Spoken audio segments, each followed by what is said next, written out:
بسم اللہ الرحمن الرحیم۔ پہنچتا ہے۔ لکڑی بھی آپ جلا کر اگر آگ کے ذریعے سے حرارت حاصل کرتے ہیں تو وہ بھی در حقیقت سورج ہی کی وہ حرارت تھی کہ جو اس لکڑی میں جذب ہوئی ہے، اس نے وہ صورت اختیار کی۔ فصلوں کو سورج پکاتا ہے، اس کی حرارت جو ہے وہی ان کے پکنے کا ذریعہ بنتی ہے۔ لہذا انسان نے یہ سمجھا کہ ہمارا سب سے بڑا محسن یہ ہے، لہذا اس کے آگے ہاتھ جوڑ دیے، اس کو سجدہ کیا، اسے معبود بنا لیا۔ اسی پر آپ قیاس کرتے چلے جائیے، جس چیز کے بارے میں احساس ہوا کہ اس کے ساتھ ہماری کوئی بھلائی وابستہ ہے، یہ ہمارے لیے کسی خیر کا ذریعہ ہے، اس کے سامنے انسان جھک گیا اور اس کے اظہار تشکر کے لیے اس نے مراسم عبودیت ایجاد کر دی۔ تو عقل انسانی کی اصل معراج یہ ہے کہ وہ اپنے اصل مربی کو پہچانے، اپنے اصل رب کی معرفت حاصل ہو جائے کہ یہ تمام مظاہر فطرت، مظاہر قدرت، اگرچہ یہ سب ہیں اس دنیا میں، اس کے نظام کو مختلف پہلوؤں سے ان کے ساتھ وابستہ کیا گیا ہے، لیکن یہ سب خود کسی اور کی ربوبیت کے مظہر ہے۔ کوئی اور ہے جو ان سب کا خالق ہے، کوئی اور ہے کہ جس نے ان کے لیے یہ سارا نظام بنایا ہے۔ تو ایک ہی چھلانگ میں انسان پھر وہاں پہنچتا ہے اور اپنے اصل رب اور مربی کو پہچان کر اب اپنے پورے جذبہ تشکر کو اس کی ذات کے ساتھ منسلک کر۔ یہ میں نے خلاصہ عرض کیا آپ کے سامنے سورہ لقمان کے دوسرے رکوع کی اس پہلی آیت کا، جس میں اللہ تعالیٰ نے حضرت لقمان کے حوالے سے حکمت اور حکمت کا جو منطقی اور لازمی نتیجہ ہے، دونوں چیزوں کو بیان کر دیا۔ وَلَقَدْ آتَيْنَا لُقْمَانَ الْحِكْمَةَ أَنِ اشْكُرْ لِلَّهِ، ہم نے لقمان کو حکمت عطا کی کہ کر شکر اللہ کا۔ فطرت سلیمہ کا تقاضا شکر، محسن کے لیے، مربی کے لیے، اور عقل کی معراج اپنے اصل محسن اور مربی کو پہچاننے، اسی کا نام حکمت ہے۔ حکمت عقل صحیح اور فطرت سلیمہ کے امتزاج سے وجود میں آتی ہے، جس کا نتیجہ شکر رب یا معرفت رب۔ تو یوں سمجھیے کہ حکمت دین کا اساسی مسئلہ یہ، باقی سارے مسائل اب یہیں سے آگے چلیں گے۔ اس کے لیے یہ بات اگر آپ نے منتخب نصاب کے وہ اسباق پڑھ لیے ہوں تو یہ چیزیں سامنے آ چکی ہوں گی کہ اس کے لیے قرآن کا اسلوب یہ ہے کہ آیات کے حوالے سے انسان کے اندر معرفت رب کو جگایا جاتا ہے۔ میں نے جگانے کا لفظ استعمال کیا ہے کہ قرآن کی حکمت یہ ہے کہ رب کی معرفت فطرت انسانی میں موجود ہے لیکن سوئی ہوئی ہے، ڈورمنٹ ہے، اسے جگانا ہے، اسے ایکٹیویٹ کرنا ہے۔ اس کے لیے آیات آفاقی، ان فی خلق السماوات والارض واختلاف اللیل والنہار والفلک التی تجری فی البحر بما ینفع الناس الی آخر الآیہ۔ اسی طرح آیات انفسی وفی انفسکم افلا تبصرون سنریہم آیاتنا فی الآفاق وفی انفسہم حتی یتبین لہم انہ الحق۔ لیکن ان آیات آفاقیہ کی طرف بھی صحیح نقطہ نظر سے متوجہ کرنے کے لیے اور انسان کے اندر کی اس سوئی ہوئی معرفت رب کو جگانے کے لیے سب سے زیادہ مؤثر آیات قرآنیہ ہیں، چونکہ یہ فطرت انسانی کے اندر کی ایک شے کو جگانے والی ہیں۔ یہی وجہ ہے کہ قرآن مجید اپنے آپ کو کہیں الذکر کہتا ہے، کہیں ذکرہ، کہیں تذکرہ۔ یہ تو یاد دہانی ہے، تمہارے اپنے اندر معرفت رب موجود تھی یا موجود ہے، لیکن یا تمہیں اس کا شعور نہ تھا، وہ تمہارے شعور کی سطح پر نہیں آئی تھی، یا یہ کہ آئی تھی لیکن پھر تم اسے بھول گئے، ذہول کے پردے پڑ گئے۔ جیسا کہ علامہ اقبال نے کہا کہ کافر کی یہ پہچان کے آفاق میں گم ہے، تم پھر گم ہو گئے۔ لہذا اس کو اجاگر کرنے کے لیے، تازہ کرنے کے لیے یہ آیات قرآنیہ، ان اندھیروں سے، گمشدگی کے اندھیروں سے نکالنے کے لیے، معرفت کی روشنی میں لانے کے لیے یہ آیات مبارکہ ہے۔ هو الذی ينزل علی عبدہ آیات بینات لیخرجکم من الظلمات الی النور، اندھیروں سے نکال کر روشنی میں لانے کے لیے اللہ نے اپنے بندے پر صلی اللہ علیہ وسلم یہ آیات بینات نازل کی۔ لیکن اب اس سے اگلا قدم ہے، اور اصل میں وہ ہے جو میری گفتگو کا موضوع ہے اس وقت۔ اس کے لیے یہ تمہید ضروری تھی کہ حکمت قرآن کا اور حکمت دین کا اولین، اہم ترین، سب سے اساسی، سب سے بنیادی مسئلہ ہے معرفت رب۔ اگر اس مرحلے کو انسان طے کر لے اللہ کے فضل و کرم سے، اسے اللہ کی معرفت بھی حاصل ہو جائے اور اس پر ایمان بھی میسر آ جائے، تو اب اس کے سامنے تین مسئلے اور ان کو اچھی طرح آئیڈینٹیفائی کیجیے۔ پہلا مسئلہ یہ ہے کہ اس کی فکر صحیح مزید پیش قدمی کرے، آگے بڑھے۔ یہ تو اس کا سٹارٹنگ پوائنٹ تھا، رب کو پہچان لینا۔ ابھی تو اس سے آگے بڑھ کر اس فکر صحیح کو، بڑی بلندیوں کو چھونا ہے، جیسے کہ کلمہ طیبہ کی تمثیل بیان کی گئی قرآن مجید میں، کشجرۃ طیبۃ اصلھا ثابت وفرعھا فی السماء۔ تو فکر انسانی کے لیے وہ اصل ثابت، جمی ہوئی جڑ جو ہے وہ تو ہے معرفت رب۔ لیکن اب یہ فکر ترقی کرے گی، یہ نشو و نما پائے گی، یہ آگے بڑھے گی، اس کی شاخیں یہ آسمانوں سے بات کریں گی، آسمانوں کی بلندیوں کو چھوئیں گی۔ تو سب سے پہلا مسئلہ ہے فکر صحیح کی مزید پیش رفت، پیش قدمی۔ دوسرا مسئلہ انسان کا بہت بنیادی، عمل کی درستی، صحیح عمل۔ انسان اپنے نفس امارہ سے مغلوب ہو کر یا جذبات کی رو میں بہہ کر یا ماحول کے اثرات سے مرعوب ہو کر وہ کسی غلط رخ پر نہ پڑ جائے، تو اس کے عمل کو درست رکھنے کے لیے کوئی اسے سہارا درکار ہے۔ اور تیسری ضرورت اس کی، یہ میرے نزدیک اس دور میں سب سے زیادہ نگاہوں سے اوجھل ہو چکی ہے، یہاں تک کہ ہمارے بہت سے دینی حلقے بھی، خاص طور پر جو ریلیجس ایکٹیوسٹ شمار ہوتے ہیں، جو دین کی احیائی جد و جہد میں مصروف نظر آتے ہیں، تجدید دین، احیاء دین، غلبہ دین، اقامت دین، ان کی بھی ایک بہت بڑی محرومی ہے کہ وہ ایک تیسرے گوشے کو تقریباً نظر انداز کر رہے ہیں، اور وہ ہے روحانی ترقی۔ اس لیے کہ انسان کی اصل عظمت کی بنیاد تو وہ روح ہے جو اس میں پھونکی گئی، وَنَفَخْتُ فِيهِ مِن رُوحِي، جس کا تعلق ذات باری تعالیٰ کے ساتھ۔ کم سے کم یہ تو ہر شخص مانے گا، کوئی بڑے سے بڑا ریشنلسٹ اور روحانیت کا منکر شخص وہ بھی یہ تو ماننے پر مجبور ہے کہ اللہ تعالیٰ نے اس کی جو نسبت اپنی طرف فرمائی ہے روحی، اس میں در حقیقت انسانی روح کی عظمت اور اس کی شرافت، اس کی بلندی اور اس کی بزرگی کی طرف اشارہ ہے۔ بہرحال اس کی ترقی، فکر صحیح کی ترقی۔ نمبر 2، عمل کی درستی، اس میں افراط و تفریط نہ ہو، اس میں انسان نفس امارہ سے مغلوب ہو کر یا جذبات کی رو میں بہہ کر یا ماحول کے اثرات سے متاثر ہو کر کوئی غلط اور غیر متوازن راستہ اختیار نہ کر لے۔ اور نمبر 3، روحانی طرف۔ اب ان میں سے پہلی چیز کو لیجئے، فکر صحیح کے مزید ارتقاء اور اس کی مزید پیش قدمی کے لیے قرآن حکیم نے بھی سورہ آل عمران کے آخری رکوع میں ذکر کو سب سے پہلے اور سب سے اہم عامل کی حیثیت سے شمار کیا۔ چنانچہ اس کی پہلی آیت جو ہے سورہ آل عمران کے آخری رکوع کی، اس میں تو وہی مضمون جو میں بیان کر چکا وہ آیا ہے، ان فی خلق السماوات والارض واختلاف اللیل والنہار لآیات لأولی الالباب۔ یقیناً آسمانوں اور زمین کی تخلیق میں اور دن اور رات کے الٹ پھیر میں نشانیاں ہیں ہوش مندوں کے لیے۔ ان کے ذریعے سے انسانی شعور کے اندر وہ معرفت رب اجاگر ہوگی۔ وہ پہلا مرحلہ اب اس نے طے کر لیا، وہ ڈورمنٹ معرفت اب ایکٹیویٹ ہو گئی۔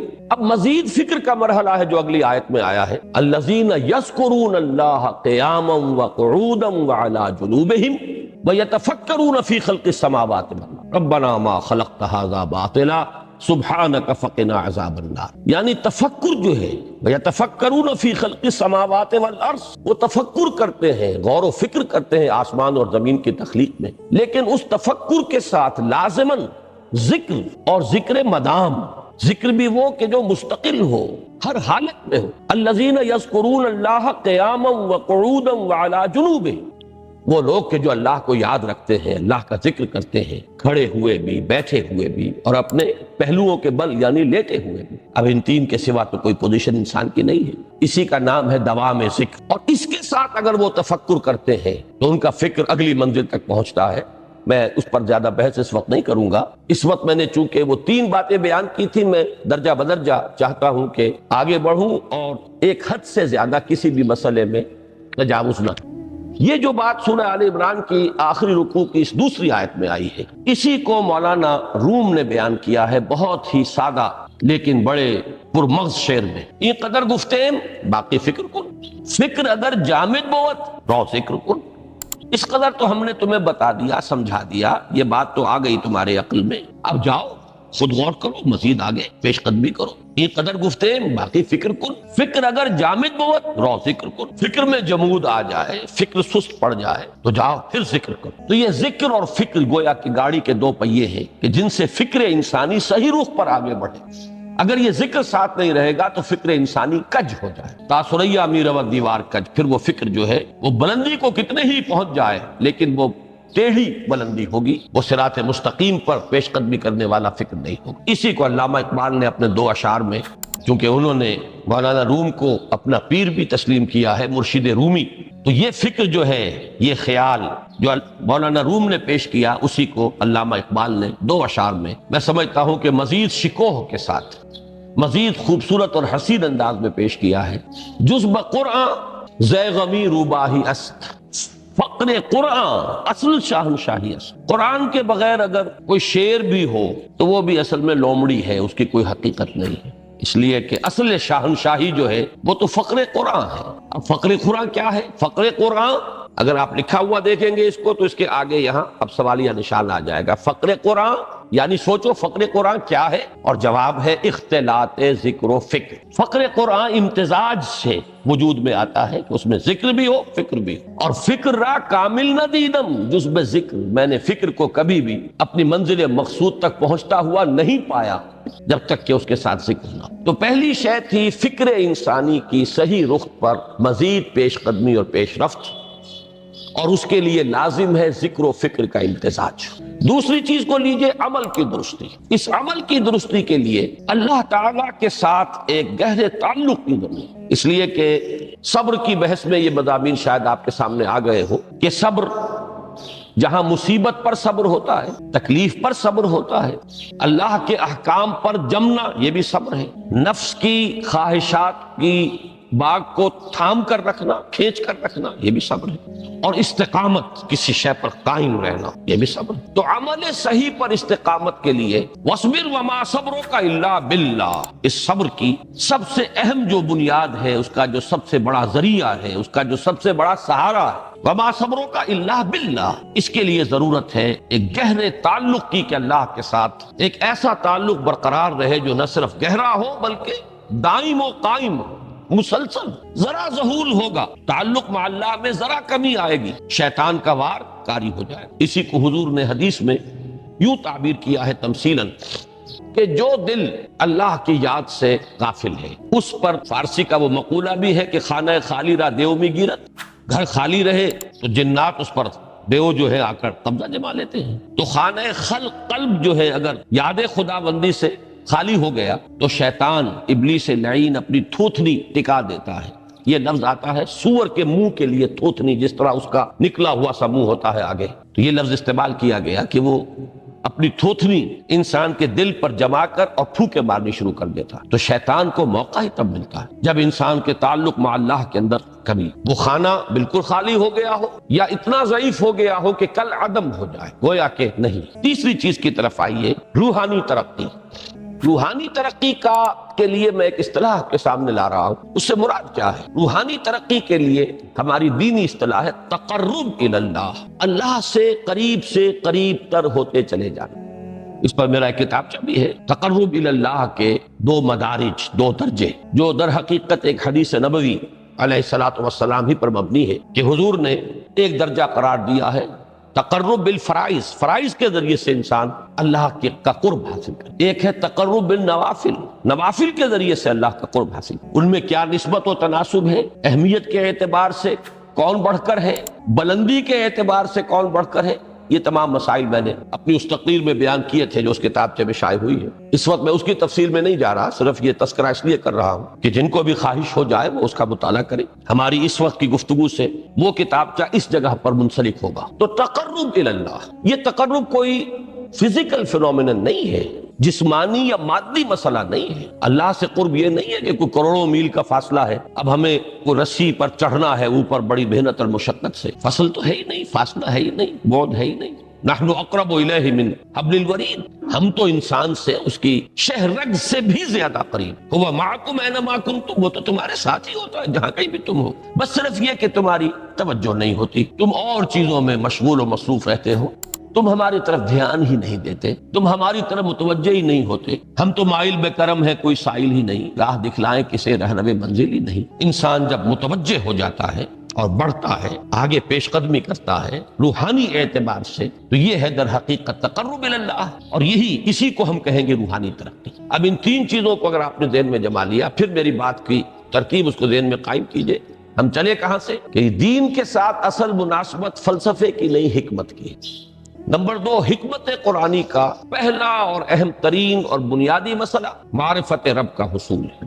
اس کا نتیجہ شکر خداوندی ہے، اس کا ذریعہ آیات آفاقی، آیات انفسی، اور سب سے بڑھ کر آیات قرآنیہ جو الذکر جو تذکرہ ہے، جو ذکر ہے۔ لیکن اس پہلے مرحلے کو اگر کوئی انسان بفضل ہی تعالی، اللہ کے فضل و کرم سے طے کر لے، اب اس کے سامنے تین مسئلے، فکر کی مزید پیش رفت، مزید پیش قدمی صحیح رخ پر، اس کے لیے ذکر اور فکر دونوں کا امتزاج لازمی۔ فقر قرآن اختلاط ذکر و فکر، الذین یذکرون اللہ قیاما وقعودا وعلی جنوبہم ویتفکرون فی خلق السماوات۔ دوسری شے عمل کا درست رہنا، نہ افراط و تفریط ہو، عدم توازن ہو، نہ انسان نفس سے مغلوب ہو جائے، نہ انسان جذبات کی رو میں اندھا ہو جائے، نہ انسان ماحول سے مرعوب ہو کر متاثر ہو جائے، صحیح رخ پر اس کا عمل۔ نمبر 3 روحانی ترقی، جو اصل حاصل ہے، جو اصل مقصود ہے۔ نمبر 2 چیز کے لیے تعلق مع اللہ ضروری، نمبر 3 کے لیے تقرب الی اللہ۔ اب غور کیجئے، ان تینوں چیزوں کا بڑا گہرا تعلق ہے نماز کے ساتھ، ان تینوں کے لیے ستون کی حیثیت نماز کو ہے۔ لہذا ایمان کے بعد یا معرفت رب کے بعد حکمت دین کا اہم ترین مسئلہ نماز، صلاۃ، اس لیے کہ ایک طرف یہ انسان کو اللہ کے ساتھ ایک گہرے تعلق کا ذریعہ فراہم کرتی ہے، اپنے تمام مصروفیات میں سے، ان مشغولیتوں میں جن میں گم ہونے کا خدشہ ہوتا ہے، نکلو۔ 24 گھنٹے کے معمولات میں سے کم 5 مرتبہ تو لازماً نکلو اور اپنے آپ کو ذرا، اپنے حواس کو بھی، اپنی باطنی کیفیات کو بھی ذرا تازہ کرو۔ اگر کوئی گندگی، نجاست، کسی طرح کی ناپاکی کا کوئی معاملہ ہے، طہارت حاصل۔ طہارت سے تمہارے اندر روح کو بھی بالیدگی ہوگی، تمہارے حواس بھی تازہ ہوں گے، تم گویا کہ بحیثیت کل تمہاری ہستی چاق و چوبند ہو جائے، وہ کسل، وہ سستیاں، وہ جو ایک کثافتیں ہوتی ہیں، ان سب سے نجات حاصل، اور آپ اپنے رب کے حضور میں کھڑے ہو جاؤ، اس کے ساتھ اپنا عہد بھی تازہ کرو، اس کی اہم صفات کو بھی اپنے ذہن میں پھر مستحضر کرو۔ یہی وجہ ہے، دیکھیے میں نے جو آیات آپ کو شروع میں سنائی تھی، سورہ لقمان کی 2 آیتیں، پہلی آیت میں اس کا ترجمہ کر چکا، دوسری آیت وَلَقَدْ وَإِذْ قال لقمان لابنه وهو يعظه يا بني لا تشرك بالله ان الشرك لظلم عظيم۔ اس کے بعد درمیان میں کچھ مضمون آ کر پھر وہ آیہ مبارکہ آئی، یا بني اقم الصلاة وامر بالمعروف وانہ عن المنکر واصبر على ما اصابك۔ گویا کہ اہم ترین چیز، بنیادی ترین چیز، اللہ کو محض پہچان لینا کافی نہیں ہے، یاد رکھنا ضروری ہے۔ اللہ یاد رہے گا تو فکر صحیح آگے بڑھے، اللہ یاد رہے گا اور اس کے ساتھ ایک گہرا تعلق جو ہے برقرار رہے گا تو عمل درست رہے گا۔ بالکل یہی بات سورہ طٰہٰ میں جو پہلی وحی حضرت موسیٰ علیہ السلام پر ہوئی، اور پہلا مخاطبہ ہے، چونکہ حضرت موسیٰ کو یہ انبیاء کرام کے مقدس گروہ میں ایک امتیازی حیثیت حاصل ہے کہ ان سے براہ راست گفتگو ہوئی ہے، اگرچہ صرف ایک پردہ تھا، اوٹ من ورائے حجاب گفتگو ہوئی ہے، لیکن یہ کہ کوئی فرشتے کا درمیانی جو ہے وہ لنک نہیں تھا، براہ راست اللہ تعالیٰ نے حضرت موسیٰ علیہ السلام سے کلام فرمایا۔ کلم اللہ موسیٰ تکلیما، موسیٰ سے تو اللہ نے کلام فرمایا جیسے کہ کلام کیا جاتا ہے۔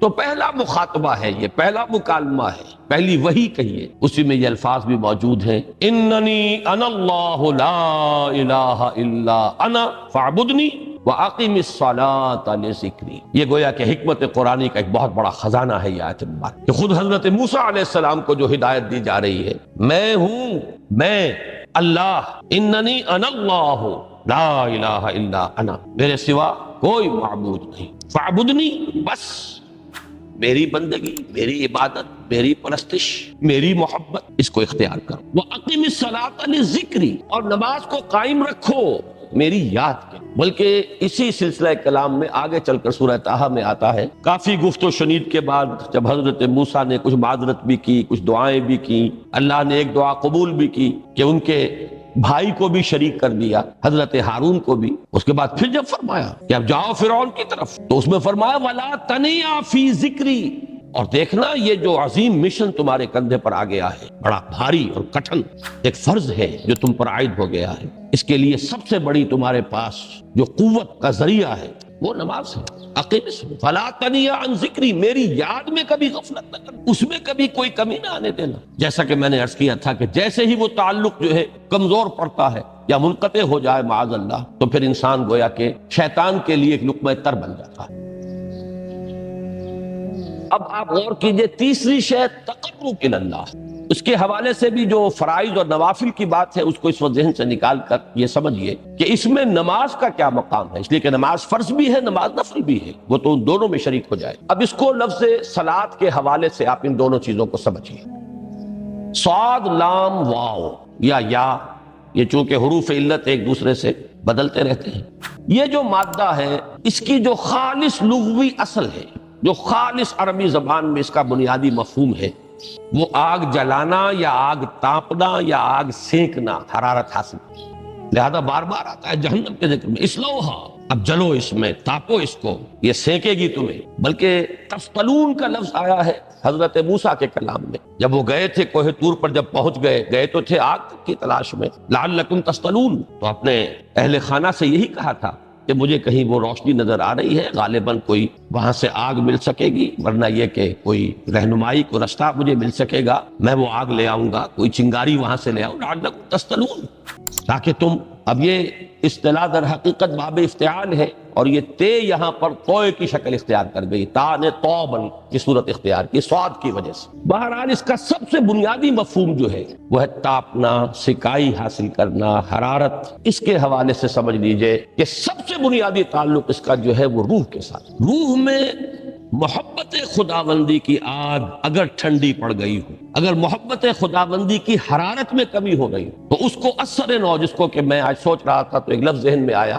کہ جیسے بیٹری اس کو ریچارج کیا جاتا ہے، اسی طریقے سے روح کے اندر محبت خداوندی کی اس حرارت کو اثر نو تازہ کرنا، یہ ہے در حقیقت نماز کا اصل۔ اس لیے کہ اس لفظ کا بنیادی مفہوم، اصل لغوی مفہوم تو یہ، اگرچہ اس کا سب سے زیادہ کثرت سے جو استعمال ہوتا ہے، اور لفظ صلاۃ جس سے در حقیقت جس تصور پر مبنی ہے وہ ہے اقدام، کسی کی طرف متوجہ ہونا، اور پھر دعا۔ صلاۃ کا سب سے قریبی مفہوم لفظی جب بیان کیا جائے گا، اس سے مراد، اس کے معنی، تو دعا اس میں اہم ترین ہے۔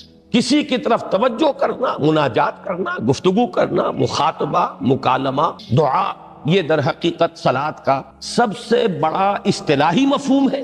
لیکن جو اس کا مادہ ہے، صاد لام واو یا صاد لام یا، اس کا اصل مفہوم جو ہے وہ تاپنا، حرارت حاصل کرنا۔ تو ان دونوں کے حوالے سے عرض کر رہا ہوں، وہ تاپنا اور حرارت حاصل کرنا وہ ہے روح کے اعتبار سے۔ وہ جو کہا اقبال نے کہ بجھی عشق کی آگ اندھیر ہے، مسلمان نہیں راہ کا ڈھیر۔ یہ عشق کی آگ جب بجھ جاتی ہے، در حقیقت یہی تو انسان کی روحانی موت ہے۔ جب یہ نہ رہے تو چاہے منطق میں بہت انسان ماہر ہو، مجھے اقبال کا ایک شعر یاد آیا ہے تقابل کرتے ہوئے، ایک انسان محکوم اور ایک انسان حر، آزاد انسان، ان کی نفسیات میں جو بنیادی فرق علامہ اقبال نے مختلف مواقع پر بیان کیے ہیں۔ محکوم ہے بیگانہ اخلاص و مروت، ہر چند کے منطق کی دلیلوں میں ہے چالاک۔ تو منطق کی دلیلوں میں انسان چالاک ہو جائے اور وہ لغت ہائے حجازی کا وہ ایک خزانہ بن جائے، اسے تمام الفاظ کے معنی یاد ہو، وہ بڑے مسائل فقہ کے اسے ازبر ہو، جزیات، بے انتہا جزیات جو ہے وہ مستحضر ہو، فلسفے کے بڑے بڑے مسئلے اس نے حل کر لیے ہوں، لیکن اگر روح میں وہ اللہ کی محبت کی آگ نہیں ہے، وہ تپش نہیں، بجھی عشق کی آگ اندھیر ہے، مسلمان نہیں راہ کا ڈھیر۔ اسی کے حوالے سے آج مجھے یاد آیا تھا کہ وہ جو بڑی سادہ سی ایک نظم ہے، اللہ تعالیٰ سے دعا، یا رب دل مسلم کو وہ زندہ تمنا دے، اس میں بھی جو الفاظ آئے ہیں، جو روح کو گرما دے اور قلب کو تڑپا، یہ ہے اصل جو مقصود ہے نماز کا۔ اور یہی وہ چیز ہے جیسا کہ میں نے عرض کیا تھا کہ نگاہوں سے اوجھل، یہ پہلو سامنے ہے ہی نہیں، دوسرا پہلو سامنے ہے اور وہ بھی میرے نزدیک بہت اہم ہے، بہت بنیادی ہے، اس میں کوئی شک نہیں، لیکن یہ ہے بلند ترین منزل کہ تقرب الی اللہ۔ اس کے لیے در حقیقت یہ کس لیے درکار ہے؟ روح کے اندر عشق کی حرارت اور گرمی تازہ ہو۔ بسا اوقات یہ اندر دب جاتی ہے، جیسے انگارہ ہوتا ہے آگ کا، اس کے اوپر خاک اور راکھ آ جاتی ہے، اندر کچھ ہوتی ہے، آگ دبی ہوئی سمجھ، آگ بجھی ہوئی نہ جان، اس دبی ہوئی آگ کو پھر ایک شعلہ بنانا، پھر اس کے اندر ایک حیات تازہ پیدا کرنا، یہ ہے نماز کا اہم ترین اور بلند ترین مقصد۔ لیکن اس کے ساتھ ہی اس نماز میں ذکر ہونا، اس کا یہ ذکر ہے، اور ذکر کی جب میں فہرست بیان کیا کرتا ہوں بہت سے حضرات کے سامنے ہوگا کہ ذکر کا در حقیقت مفہوم ہے استحضار اللہ فی القلب۔ ہمارے ہاں غلطی سے جو ذرائع ذکر ہے انہیں ذکر قرار دے دیا گیا ہے۔ نماز ذکر نہیں ہے، نماز ذکر کا ذریعہ ہے۔ اقیم الصلاۃ لذکری، نماز قائم کرو میرے ذکر کے لیے۔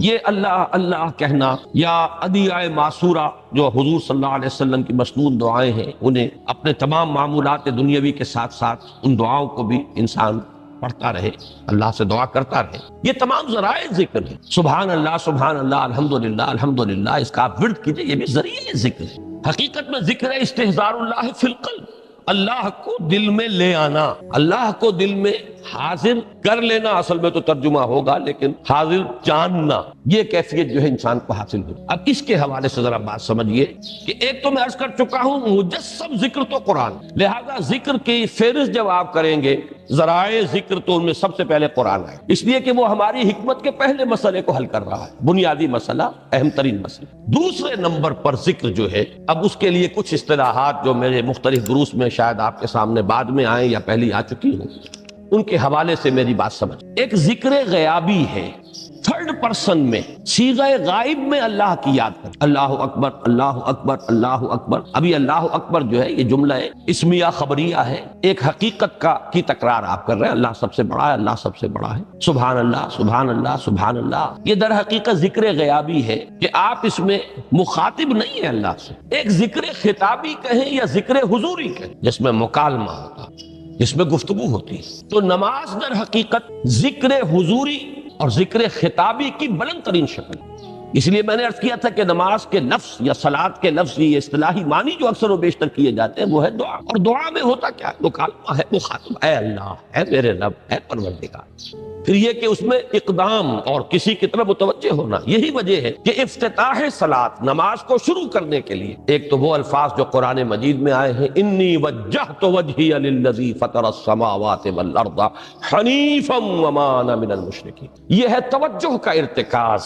بشرطے کہ یہ صرف الفاظ ہی نہ نکل رہے ہوں، واقعتاً یہ تعبیر ہو اس وقت کی انسان کی نفسیاتی کیفیت کی، کہ شعوری طور پر وہ فیصلہ کرتا ہے کہ اب میں منقطع ہو رہا ہوں، ہر چہار طرف سے اپنی توجہ کو ہٹا کر، ہر مسئلے سے اپنے آپ کو خالی و ذہن کر کے، یعنی ظاہری اور باطنی دونوں اعتبار سے میں اپنی توجہ کا ارتکاز کر رہا ہوں اس ذات کی طرف جس نے آسمانوں اور زمین کو پیدا کیا، اور بالکل یکسو ہو کر کرنا۔ انی وجہت وجہی للذی فطر السماوات والارض حنیفا وما انا من المشرکین۔ اور دوسری وہ جو دعا جس سے ہم افتتاح کرتے ہیں اپنی نماز کا، دیکھیں اس میں خطاب کا کس قدر اہتمام، وہاں سبحان اللہ نہیں ہے، سبحانک اللہم، پاک ہے تو اے رب ہمارے، وبحمدک وتبارک اسمک وتعالی جدک۔ اب غور کر رہے ہیں، یہ ہے تخاطب، براہ راست مخاطب ہونا۔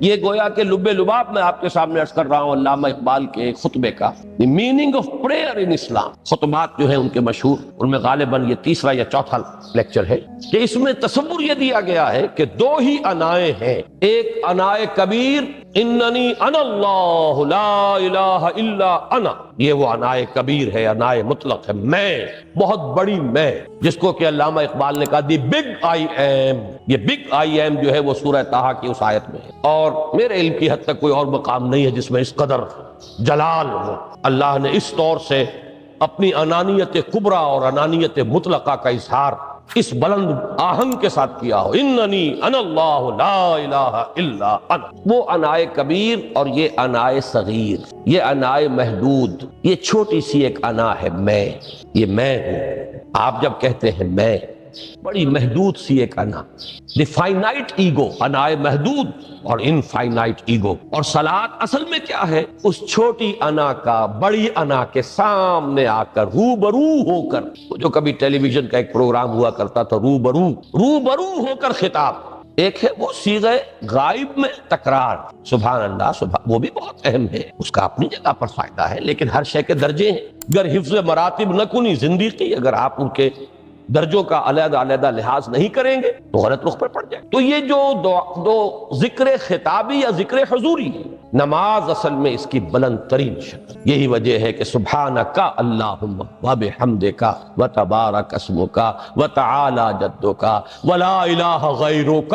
اس کا کی جس قدر تکرار یہاں پر ہے، آپ نے غور کیا، اس میں خطاب ہے۔ یا پھر یہ کہ یہ کا کی اس طرح کی تکرار آپ کو دعائے قنوت میں ملے گی، اللہم انا نستعینک ونستغفرک ونؤمن بک ونتوکل علیک ونثنی علیک الخیر ونشکرک ولا نکفرک۔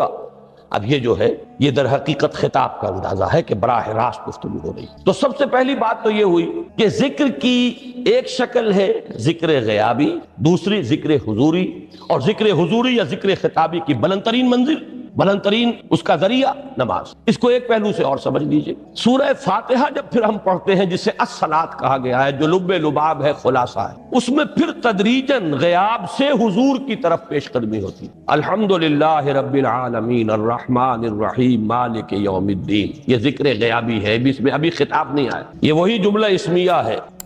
کل تعریف اس اللہ کے لیے ہے جو تمام جہانوں کا پروردگار ہے، مالک ہے، جو رحمان ہے، رحیم ہے، جزا و سزا کے دن کا مختار و مالک ہے. اب یہ غیاب سے حضور کی طرف، ایاک نعبد و ایاک نستعین اہدنا الصراط المستقیم، یہ ہے وہ. اب پہلے ایک معاہدہ ہے، ایک اقرار ہے، اعتراف ہے، وعدہ ہے، اور پھر دعا ہے، استدعاء ہے.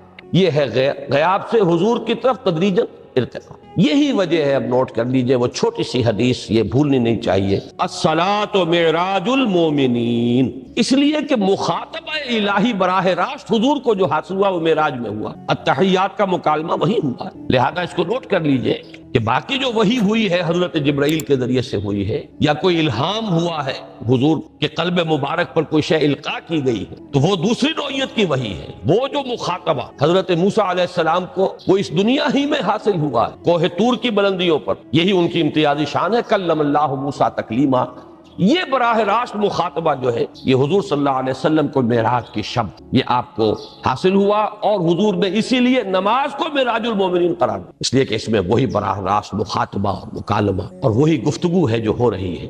اس کے ضمن میں وہ حدیث، اب اس وقت شاید میرا وقت ختم ہونے کے قریب ہو، لیکن وہ حدیث جو اس اعتبار سے حدیث قدسی ہے، اگرچہ بعد میں اس کے جو مزید تفصیل ہے تو حضور صلی اللہ علیہ وسلم نے گویا کہ خود بیان کی ہے، لیکن مسلم شریف کی روایت ہے حضرت ابو ہریرہ رضی اللہ تعالی عنہ سے کہ حضور نے فرمایا، یقول اللہ تعالی، اللہ یہ فرماتا ہے، اسی لیے اس کو حدیث قدسی کہیں گے. قسمت الصلاۃ بینی و بین عبدی نصفین، میں نے نماز کو اپنے اور اپنے بندے کے مابین آدھا آدھا تقسیم کر دیا. اب یہاں تک تو جملہ ہے اللہ کا، یہ ہے حدیث قدسی. اب آگے جو ہے نریشن اس کی جو ہے حضور صلی اللہ علیہ وسلم کی جانب سے ہے، یعنی خبر دے رہے ہیں اللہ کی طرف سے ہی. ویسے تو تمام احادیث ہی گویا کہ ہم سمجھتے ہیں انسپائرڈ تو اللہ کی طرف سے ہی ہے، لیکن یہ کہ جہاں صراحت ہو کہ اللہ کہتا ہے وہ حدیث قدسی ہے. تو یقول اللہ تعالی قسمت الصلاۃ بینی و بین عبدی نصفین، یہاں تک تو حدیث قدسی. اب دوسری عام حدیث ہے، اذا قال العبد الحمد للہ رب العالمین یقول اللہ تعالی حمدنی عبدی، جب بندہ کہتا ہے الحمدللہ رب العالمین، پروردگار کہتا ہے میرے بندے نے میری حمد کی. جب بندہ کہتا ہے الرحمن الرحیم، پروردگار فرماتا ہے ثنا علی عبدی، میرے بندے نے میری ثنا کی، بڑی تعریف کی. جب بندہ کہتا ہے مالک یوم الدین، اللہ فرماتا ہے مجدنی عبدی، میرے بندے نے میری بڑی بزرگی بیان کی ہے، تمجید کی ہے. پھر جب بندہ کہتا ہے ایاک نعبد و ایاک نستعین، اللہ فرماتا ہے ھذا ما بینی و بین عبدی ولعبدی ما سأل، یہ ہے میرے اور میرے بندے کے درمیان. یہ تو معاہدہ ہے نا، معاہدے میں تو دو فریق جکڑے جاتے ہیں، بند جاتے ہیں. یہ میرے اور میرے بندے کے درمیان ہے، اور میرے بندے نے جو طلب کیا میں نے دیا، اس لیے کہ اس میں طلب بھی تو ہے. ایاک نستعین، تیری مدد چاہتے ہیں، یہ طلب ہے. اسی کی شرح ہے جو اب آخری 3 آیتیں ہیں. پروردگار ہم تیری مدد چاہتے ہیں، پروردگار ہم تیری ہی بندگی کرتے ہیں اور کریں گے، اور تیری ہی مدد چاہتے ہیں، چاہیں گے.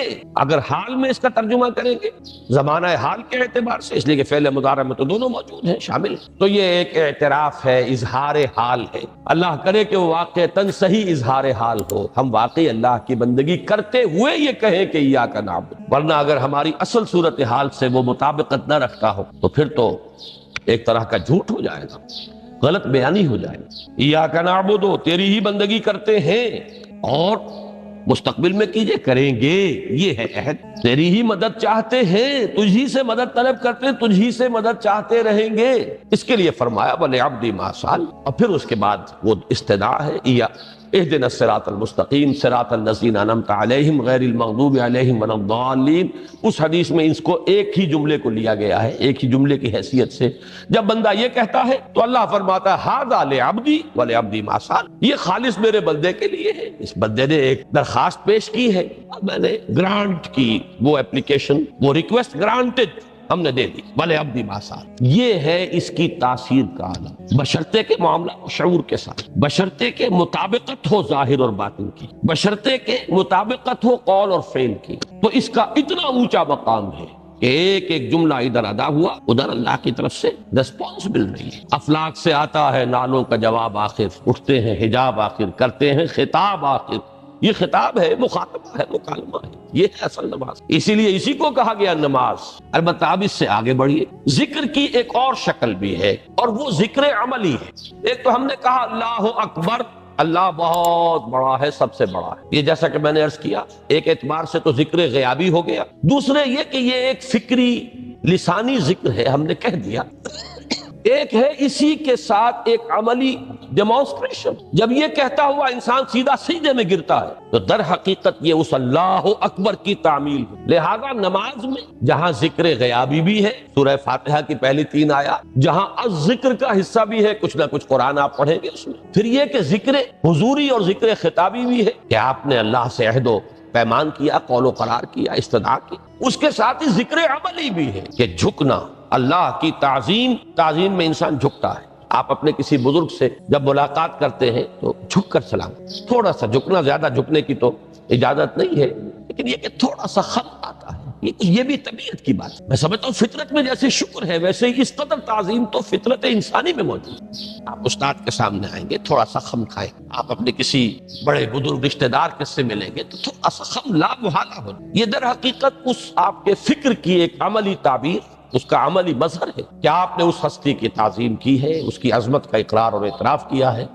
یہی تعظیم ہے اللہ تعالیٰ کی کہ جس میں پہلا درجہ ہے رکوع، جھکے آپ، اللہ اکبر کہہ کر جھکے، اور اس کے بعد پھر اس کا جو آخری درجہ ہو سکتا ہے وہ سجدہ ہے، جس میں کہ انسان نے جب اپنی پیشانی زمین پر ٹکا دی تو گویا کہ اس نے اپنی انانیت سے، اگر یہ شعور کے ساتھ ہوا ہو تب میں بات کہہ رہا ہوں، تو گویا کہ اس نے اپنی انانیت سے کامل دستبرداری اختیار کر کے اور اپنے آپ کو اپنے رب کے قدموں میں ڈال۔ یہی وجہ ہے کہ حضور نے اس کو تعبیر فرمایا ہے کہ جب سجدہ کرو تو یوں محسوس کرو کہ تم نے اپنا سر اپنے رب کے قدموں میں رکھ دی۔ یہ کیفیت ہونی چاہیے، اور چونکہ میں نے ابھی عرض کیا کہ یہ در حقیقت انسان کی انانیت، میں، میری مرضی، میری خواہش، میری پسند، میری عقل، میری منطق، میرا چوائس، میرا اختیار، یہ سب چیزیں ہی تو در حقیقت جو ہمارے اندر ایک مضمر ہے شیطنت، اس شیطنت کا مظہر یہی تو ہے۔ جب اس کو انسان اپنے ہاتھوں اپنے رب کے قدموں میں رکھ دیتا ہے تو در حقیقت اسی لیے اس کو تعبیر کیا گیا کہ اقرب ما یکون العبد الی ربہ فی السجود،